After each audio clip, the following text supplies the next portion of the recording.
I got the SATECHI external enclosure. It's Thunderbolt 4, does up to 40 gigs of bandwidth, but let's unbox this in a bit. For the SSD itself, I went with the Western Digital WD SN850X. Again, I went with 4 TB because I thought I need more space. Let me unbox the enclosure first.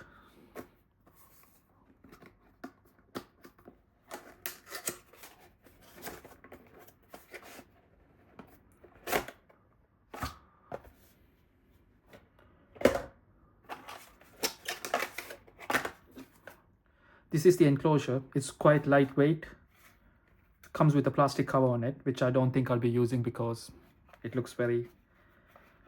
I don't like putting cases on my phone, let's say, and I definitely do not want to put a case on my SSD, or rather my enclosure. So if I leave this here and take my AirPods Pro 2, just for a size comparison, there you go. Now you know how big or small it is. I think it's quite compact. Anyway, let me open this up. Let me move this away.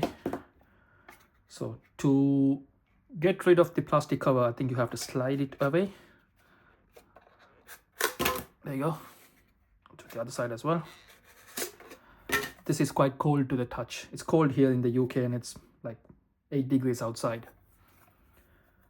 which means this is basically made of aluminium, I'm guessing.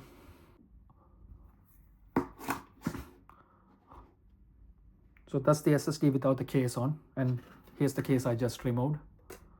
I don't think I'll be ever using them again.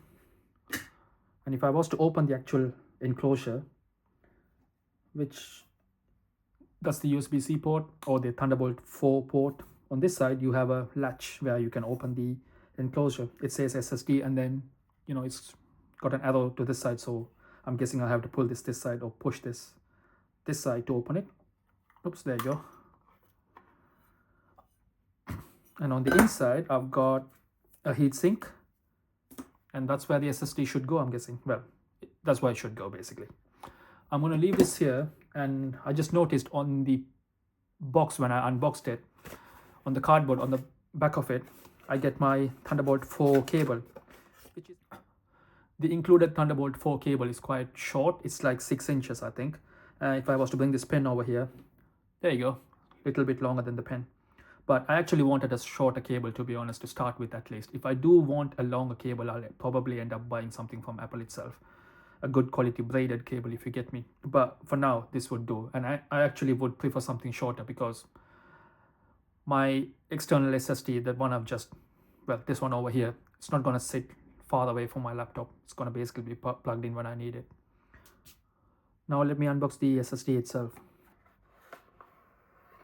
That's the SSD. It's quite compact, small. So let me fix this up. So SSD, that's the enclosure. Take your SSD, put the SSD in, give it a bit of force and push it in.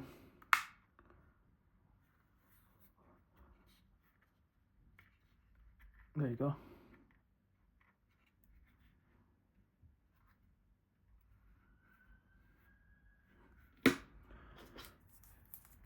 And then you take your heatsink.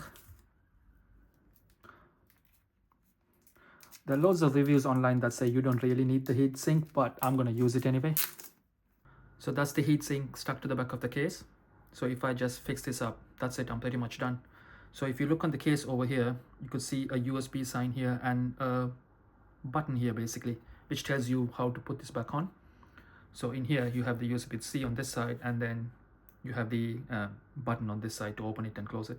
So I'm guessing I just put this in here like this, give it a bit of force, let it click, and that's it basically. It's all done. Now I just need to grab the USB-C cable and plug this into my laptop. So I've just connected my enclosure to the MacBook, and it's asking me if I should allow it to connect. I'm just going to say yes or allow.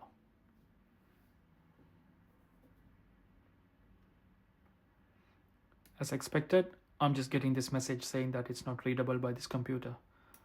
So if I click initialize, it's going to take me to disk utility. And in here, I should just find the hard drive or the SSD which I've just installed, which is in here. It says 4 TB, which is a good sign. And then if I click erase and then name it,